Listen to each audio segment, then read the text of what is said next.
네, 우리 읽은 말씀으로 마침내 안식을 이루다 라는 제목으로 말씀을 나누고자 합니다. 우리 사진 하나 보실까요? 네, 저 2017년 벌써 5년이 됐네요. 2017년 3월 10일 박근혜 전 대통령이 탄핵이 결정된 날입니다. 저 박근혜 전 대통령은 두 가지를 우리나라 현장 역사상 최초를 두 가지 이루신데, 첫 번째는 최초의 여성 대통령, 또 다른 한 가지는 불명예스러운 건데 최초의 탄핵 대통령이라는 불명예를 이루셨어요. 우리 현장 역사상 초유의 사태, 박근혜 대통령의 탄핵 결정이 2017년 3월 10일에 나서 발표되었습니다. 대한민국 제18대 대통령 박근혜는 개인적인 은인인 영세교 교주 최태민의 딸이자 후계자인 최순실을 어떠한 적법한 절차도 없이 대통령으로서의 중요한 의사결정과 국정운영, 인사 문제들을 광범위하게 개입시켰어요. 그래서 최순실 씨가 부당한 권력을 바탕으로 사적인 이익을 취하고 국정을 농단시킨 그것을 방조했다는 죄목입니다. 죄하는 죄목이죠. 그것이 탄핵의 이유예요. 다시 말해 대통령 박근혜 씨가 앞서서 일은 했죠, 그죠? 앞서서 일은 했지만 실제 박근혜 씨를 조종한 사람은 이 최순실이라는 사람이었다는 거예요. 그것이 탄핵의 이유예요. 그리고 그 사람이 부당한 이익을 착복했다. 더더군다나 사이비 종교의 교주인 그 사람의 말을 들었다는 거예요. 이 탄핵인, 솔직히 이제 이 최순실 씨가 뒤에서 일했다는 건 좀 부정적인 이긴 하지만, 사실 우리 믿음의 삶에도 이렇게 우리의 뒤에서 역사하시는 분이 계십니다. 그 일에 대해서 오늘 말씀을 나누고자 합니다. 오늘 본문은요, 약속의 온전한 성취를 보여줘요. 그래서 아까 제가 말씀을 읽기 전에 이런 말씀 드렸잖아요. 오늘 본문은 여호수아서 전체의 결론이다. 그래서 지난 수개월 동안 니네도 받고 또 뭔 말인지 몰라서 어려워하기도 하고 그런 모든 일들이 있었을지라도 오늘 말씀을 꼭 기억하자. 여호수아의 핵심 말씀이 오늘 말씀이다 라고 말씀을 드렸는데, 전체적인 결론이에요. 근데 이 결론이, 이 역사가 어디서부터 시작되느냐, 물론 창세기 1장 1절에부터 시작되죠. 근데 본격적으로 시작되는 게 창세기 12장이에요. 창세기 12장에 어떤 일이 벌어지죠? 아브라함의 부르심 사건이 일어나잖아요. 그래서 너로 복을 주어 큰 민족을 이루겠고 너는 세상 모든 사람의 복이 될 것이다 라고 선언하십니다. 그러면서 어느 땅을 약속하시냐면 가나안 땅을 약속하세요. 그죠? 그래서 물론 그 장에는 안 나와요. 내가 지시할 땅으로 가라. 그래서 그 약속을 기억하고 어디로 갈지도 모르지만 그렇게 계속해서 남아한 겁니다. 아마도 아브라함이 자기가 어디 땅에 거해야 될지 모르니까 계속 상황에 따라서 움직인 것 같아요. 그래서 가나안 땅에 정착했다가 여기서 어려움을 겪으니까 여기도 아닌가 하면서 애국가에 내려가잖아요. 아브라함이 잘 몰랐을 것 같아요. 그래서 상황에 따라 움직이긴 했는데 하나님은 아브라함에게 가나안 땅을 주십니다. 그 약속한 지 몇 년이 지났느냐? 700년이 지났어요. 700년 감이 안 오시나요? 조선 건국이 700년 전이에요. 아니 700년도 안 됐어요 아직도. 근데 우리나라 조선시대만 해도 우리한테 너무 먼 것처럼 느껴지잖아요. 우리가 얼마나 많이 바뀌었어요. 가마도 안 타도 되고요. 사녀도 안 탑니다 요즘은. 머리를 쪼글지지도 않고 상투를 틀지도 않습니다. 그 치렁치렁한 한복은 명절에는 한 번씩 입습니다. 요즘은 명절을 안 입죠. 그렇게 바뀌어왔어요. 그게 그 역사가 일어나기 전이 700년이에요. 고려시대의 고려. 까마득하지 않습니까? 그 700년이 지나서 하나님께서 가나안 땅의 정복과 안식을 허락하신 거예요. 여호수아가 몇 세쯤? 100세쯤. 100세쯤 됐습니다. 그 즈음에 가나안 땅이 이스라엘 백성에 의해 점령되고 각 지파의 땅이 분배됐습니다. 그리고 마지막 12지파를 영적으로 섬겨야 될 레위 지파가 거주할 성읍들을 배분받아요. 그리고 성읍에 딸린 이 농사는 말고 가축을 먹일 풀을 제외해 풀이 있어야 되잖아요. 그 풀을 먹일 수 있는 초목들을 제공합니다. 초목지, 목초지를 제공합니다. 이스라엘은 12지파가 있는데 그 중에 한 지파인 레위 지파가 땅을 분배받지 못하죠. 그 대신에 요셉이 에브라임과 므낫세 두 아들이 각각 한 지파가 되어서 12지파를 형성하되 이 레위 지파는 땅은 분배받지 못하지만 각 지역에 흩어져요. 12지파에 흩어져서 그 사람들에게 있어서 영적 그 목회자 역할을 감당합니다. 아마도 제사장도 거기에 있었을 것 같아요. 어떤 학자들은 제사는 거기서 안 드렸을 것이다 라고 얘기를 하는데 아마도 제사는 드렸을 거예요. 그리고 국가적인 일이 있을 때 이제 예루살렘에서 제사를 드렸겠죠. 매일매일 우리가 제사를 드릴 때마다 예루살렘을 갈 수는 없으니까 아마도 제사장과 레위 지파들이 각각의 성읍에 담겨져 있었을 것입니다. 그리고 6개는 그 중에 이제 6개를 택해서 무슨 성을 만들어요? 도피성을 만들죠. 그래서 레위 지파가 거주하는 그 성들이 도피성이 돼요. 지난주에 살펴봤던. 그렇게 레위 지파가 거주할 성읍, 초목지를 다 배분함으로 모든 땅이 이제 정복이 된 거예요. 그런데 그 결과를 오늘 성경을 뭐라고 하냐면 안식하게 했다라고 표현하고 있어요. 이 땅 분배의 마지막에 기록된 오늘 본문에서 반복되는 단어가 하나 있는데요. 바로 여호와께서라는 말이에요. 출애굽의 40년 과정, 그 누가 이끌었어요? 모세가 이끌었죠. 그죠? 그리고 7년의 정복전쟁, 그 7년의 정복전쟁은 여호수아가 이끌었어요. 그리고 정복전쟁을 마친 다음에 여호수아가 한 10년 정도 더 사는 것 같아요. 그래서 전체 기간을 한 17년 정도로 보는데 이 여호수아가 가나안에 머물렀던 기간을 한 17년으로 보거든요. 그 17년 그 기간 동안에 이스라엘을 다스렸던 사람이 누구예요? 또 여호수아죠. 그러니까 여호수아 그 출애굽의 40년, 광야 생활의 40년, 정복전쟁의 17년 그 모든 과정이 여호수아와 모세가 이끌었는데 오늘 성경은 모세와 여호수아가 잘 이끌었더라라고 표현하지 않고 여호와께서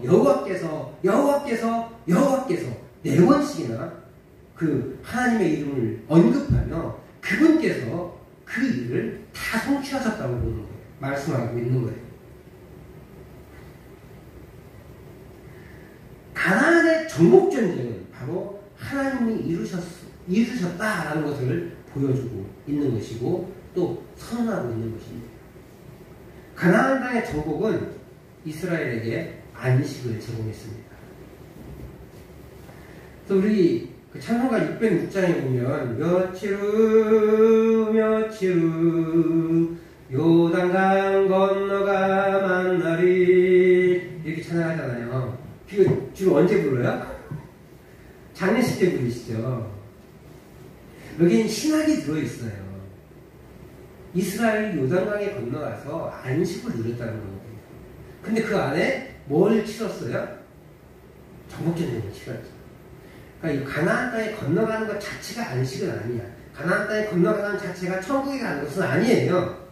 하나님 나라를 세워가는 과정이죠. 저는 그것을 이 교회 생활이라고 믿어요. 영적인 정복전쟁을 우리는 교회 생활 중에서 계속해서 일어나고 있는 거예요.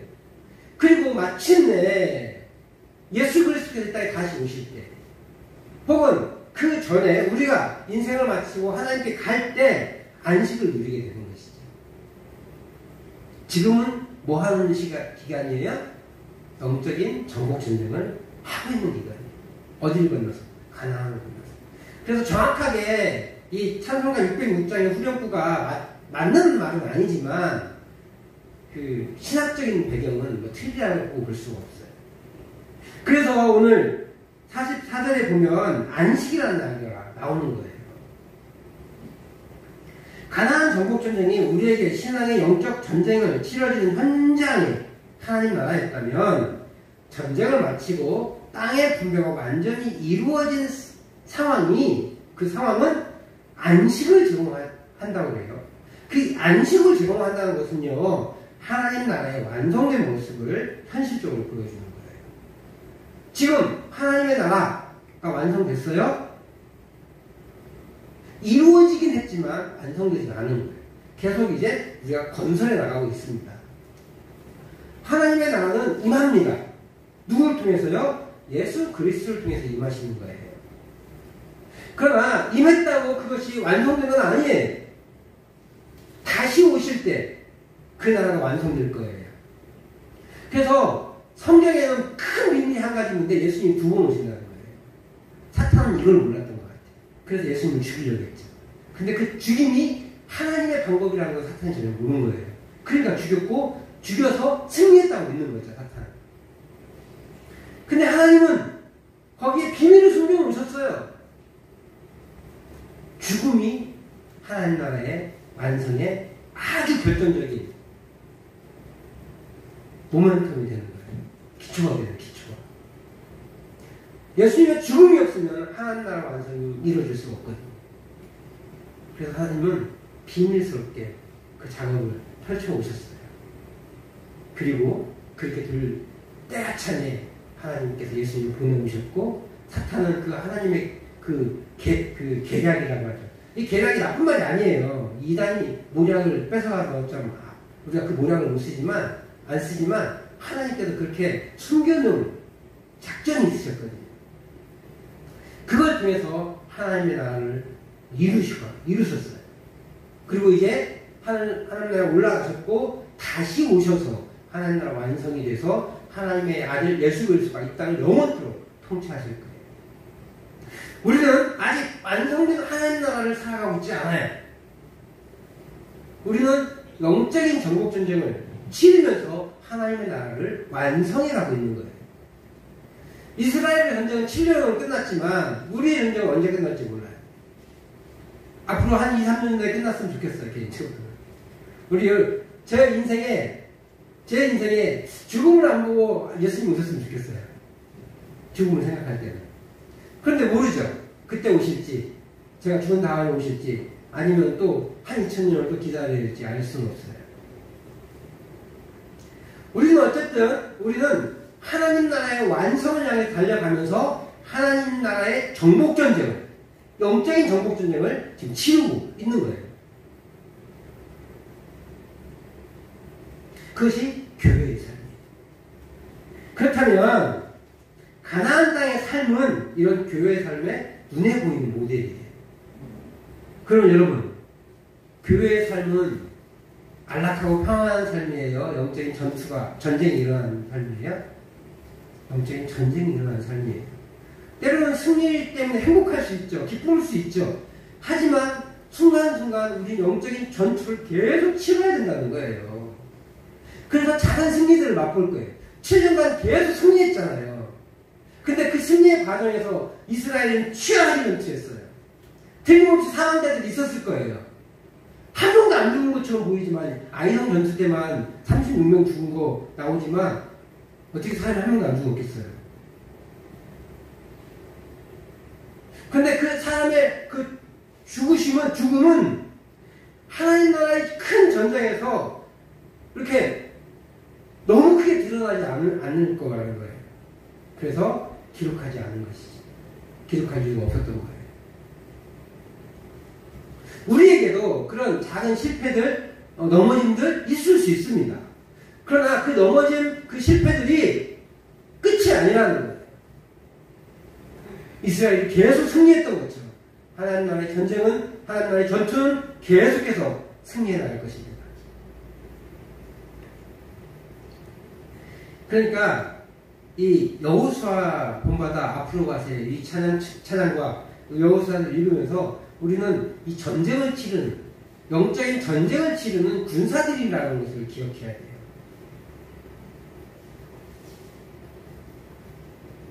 그래서 군사가 힘이 없으면 돼요, 안 돼요?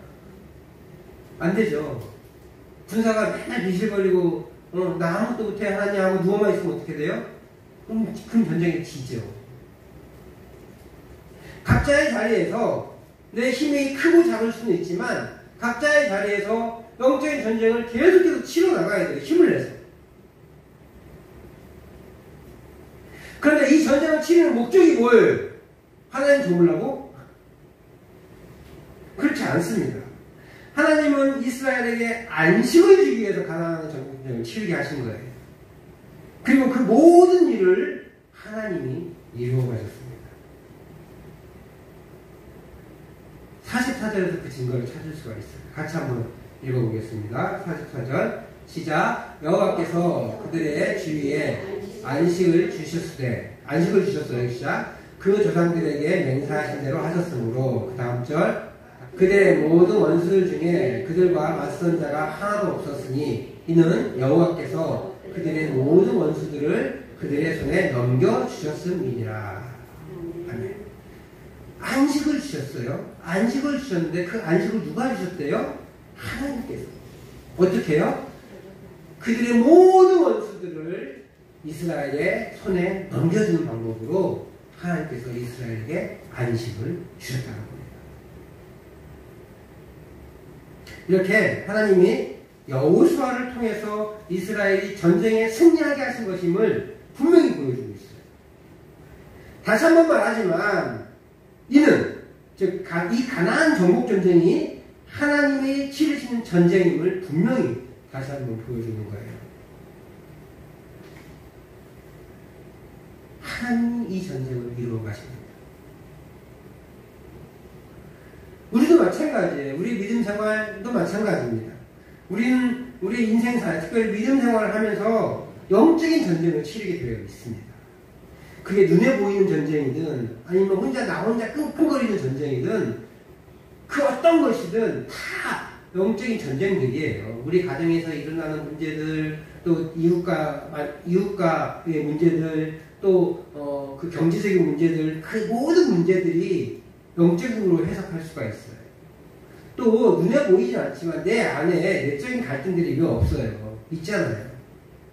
나 혼자만 앓고 있는, 심지어 내 가족도 모르는 나 혼자만의 문제들도 분명히 있잖아요. 그런 문제들이 다 영적인 것과 연결시킬 수 있다는 거예요. 그리고 영적으로 해석할 수 있어야 돼요. 물질 문제라고 해서 돈 문제로만 치부해 볼 것이 아니라 이 안에서 하나님께서 말씀하시고 원하시는 그런 영적인 문제가 있다는 거예요. 그런 영적인 전쟁들 있잖아요. 그 영적인 전쟁들을 나를 사용하셔서 하나님이 이루어 가세요. 때로는 빠르게, 때로는 아주 천천히, 때로는 우리가 하나님이 이루어주신 것을 완벽하게 응답하지 못하는 그런 상태로, 그렇지만 하나님께서 계속 만들어 가시는 거예요. 그렇기 때문에 우리의 삶이 힘들 수가 있어요? 없어요? 있다는 거예요. 영적 전쟁을 치르는 사람이기 때문에 안 힘들 수가 없어요. 특별히 우리 권사님들, 여러 가지 권사님들 보면 그 지나오신 삶이 얼마나 힘들었어요. 말도 못하잖아요. 허리가 다 꼬부라질 때까지 일하시는 거잖아요.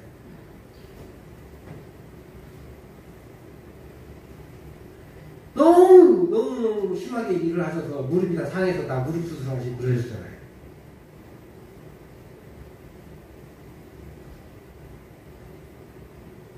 그런 육체적인 고통뿐만 아니라 다른 여러 가지 경제적인 문제라든지 아니면 고부 간의 갈등이라든지 부부 문제라든지 자녀의 양육 문제라든지 그 많은 문제들을 안고 씨름하고 이 자리에 달려오신 거예요. 그럴 때 어땠어요? 나 혼자 싸우는 거 같잖아. 어떻게 나한테 이렇게 험한 일들을 허락하실까? 어떻게 이렇게 나한테 어려운 일들만 생기게 하실까? 이런 원망들 한 번쯤 하시지 않았습니까? 저도 20대 때 그런 원망을 한 번 딱 한 적이 있어요. 그때 하나님 대학을 안 보내주시더라고요. 시험 보기 전날 저희 집안에 어려움이 닥친 걸 깨달았어요. 알았어요. 내일 총신대학 시험 보러 가야 되는데 오늘 밤에 오늘 밤에 뭐라고 했냐면 어떻게 하나님이 우리 집안에 이럴 수 있지? 목사 되겠다고 성신대학과 시험 보고 있는 사람이 하나님이 계시다니 어떻게 우리 집안에 이런 일이 생기지? 그러고 있으니 하나님이 이렇게 뭐 이쁘게 보셨겠어요. 너는 아직 성신대학에 갈 영적인 상태가 아닌 것 같다. 그 다음날 배 아프게 하셔서 시험 못 보게 하시더라고요.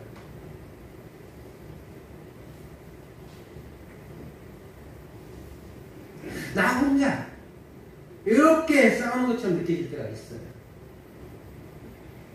여건은 안 되고 함께 할 사람도 없어 나 혼자 외롭게 싸워질 때가 있습니다. 하지만 그 영적 싸움은 나 혼자 하는 것이 아니라 하나님이 싸우시는 거예요. 누굴 통해서? 나를 통해서. 차라리 하나님 직접 싸우시면 일이 쉽죠. 다 이기실 텐데. 근데 하나님은 옆에 계세요. 그리고 내가 직접 싸우기를 하시는 거예요. 그렇다고 내 싸움이 아니에요. 그건 하나님의 싸움. 하나님이 이루어가실 거기 때문에. 나는 뭐만 하면 돼요? 하나님의 뜻에 따라 행동에 옮기기만 하면 돼요. 문제는 그 지시가 하나님의 뜻이 안 찾으실 때가 있어요. 안 들릴 때가 있어요. 왜 그럴까요? 내 욕심으로 막 결정하기 때문에. 내 육신의 안목으로 결정하기 때문에. 내 눈에 보이는 대로 결정하기 때문에 그래요. 근데 그것이 너무 급박한데, 내 눈에 보이기에는 그 저것이 너무 급박한데, 하나님은 그것이 급박하지 않거든요. 그 문제를 빈자에서 다른 영적인 성장들을 하나님께서 추구하기를 원하시는데, 그 과정을 깨닫지 못하니까 하나님이 안타까워서 가슴만 이렇게 치고 계십니다. 한 가지 예를 들어볼게요. 여호수아서의 유일한 실패가 뭐예요? 아이성 전투 패배. 그 아이성 전투의 패배의 원인이 뭐죠? 아간이 훔친 거예요. 이 여리고성에서 모든 물건과 생명을 하나님께 바치라 라고 얘기했는데, 아간은 신할산에서 만든 아름다운 외투 한 번, 은 200세겔, 그리고 50세겔짜리 금 한 덩이. 50세겔짜리 금 한 덩이 꽤 비쌀 거예요. 요즘 1kg짜리 골드바 하나 한 5천만 원 한다고 해요. 그런 식인 거예요. 그것 때문에 재앙이 일어났어요. 사형. 여러분 얼마나 되겠어요? 아름다운 외투 한 벌, 제가 알기로는 외투 중에 가장 비싼 걸 제가 제 눈으로 목격한 게 2천만 원 됐어요. 은 200세겔. 요즘 은은 너무 흔하니까 별로 큰 일이 아니겠죠. 금 한 덩이. 아까도 얘기했지만 한 5천만 원 될 거예요. 그래봐야 다 합쳐봐도 1억도 안 될 것 같아요. 근데 사형이래요.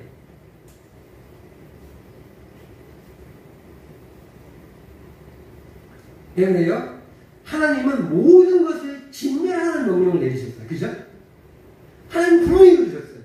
그리고 여호수아는 그것을 모든 백성에게 알렸고, 모든 사람이 60만 대군이 다 그것을 치우고 있어요. 딱 한 사람. 누가? 아간이. 뭐에 눈이 멀어서? 쟤네들 눈이 멀어서. 1억이 우리 개인에게는 작은 게 아니잖아요. 그죠? 1억이 우리 개인에게는 작은 게 아니에요. 더더군다나 경제적인 여건이 규모가 작았던 사회에서는 더더군다나 큰 가치가 있는 돈이에요. 아간은 자신의 욕심에 갇혀서 하나님의 명령에 주의하지 않았던 것이 실패의 원인이에요. 아간 한 사람의 문제. 자기 욕심에 갇혀가지고 하나님의 명령에 귀 기울이지 않아서 이스라엘이 전체가 패배하게 됐어요. 그리고 고귀한 36명의 목숨이 희생된 거죠. 마찬가지로 우리도 하나님 나라 백성이 되어서 하나님 나라를 지금 살고 있습니다. 그럼에도 우리의 삶은 세상 속에서 살고 있잖아요. 그래서 우리의 눈은 세상을 바라볼 수밖에 없어요. 그렇기 때문에 세상에서의 일을 감당할 수밖에 없습니다. 그리고 세상이 이를 감당하는 것이 죄가 될 수 없어요. 그러다 보니까 세상의 것들이 자꾸 보여요. 세상의 가치관이 보이고 세상이 좋아하는 것이 보여요.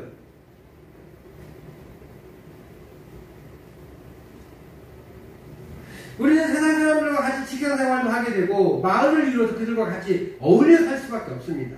그런데 하나님은 그들과 구별되어 하나님 나라의 백성으로 통일을 유지하라는 거예요. 그들과 결이 다른 삶을 살라는 겁니다. 욕심에 갇혀 사는 것이 아니라 그들과 어울리되 세상의 가치에 함몰되지 않고 살라는 것이에요.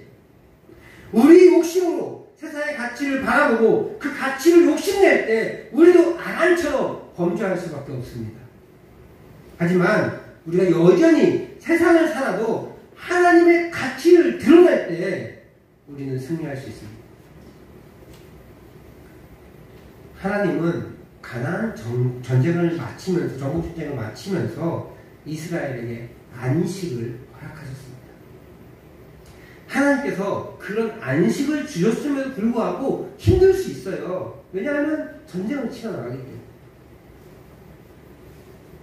근데 그 원인, 힘든 원인이 뭐라고요? 욕심이라는 거예요. 욕심. 사랑하는 성도 여러분, 하나님 우리에게 승리를 주십니다. 그 승리를 통해 우리에게 참된 안식을 주십니다. 아직 우리는 가나안의 정복 전쟁과 같은 삶을 살고 있지만 마침내 하나님께서 승리를 주시고 마침내 우리에게 안식을 주실 것입니다. 이 안식은 죽음을 의미하는 건 아니에요. 아까 우리가 606장 찬양했던 것처럼 며칠 후 이렇게 죽어서 가는 게 아니에요.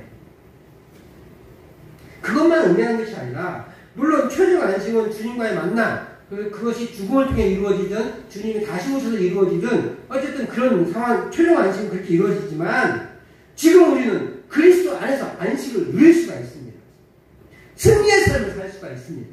그 승리는 우리 하나님을 전적으로 신뢰할 때 나타납니다. 우리가 하나님을 전적으로 신뢰할 때 우리는 안식할 수 있습니다.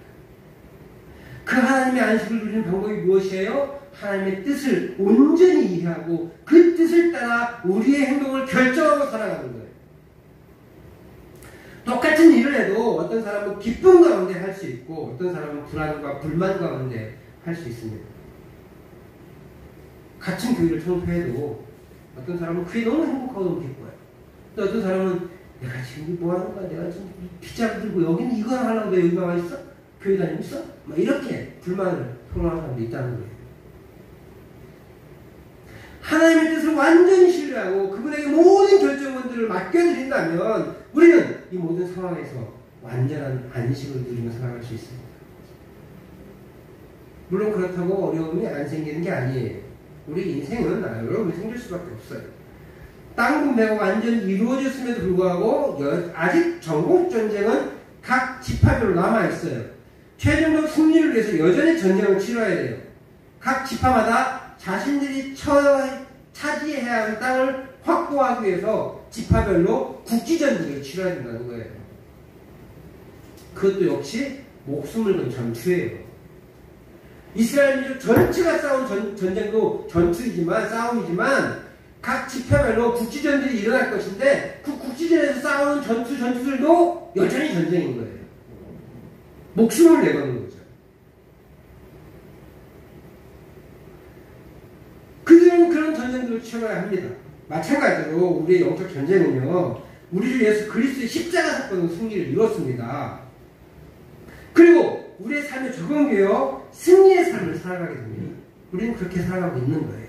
하지만 우리 인생에서 나 개인, 그리고 교회, 또 각 나라, 각 시대가 치르는 영적 전쟁이 여전히 남아있어요. 영적 국지전을 우리는 계속 치러야 합니다.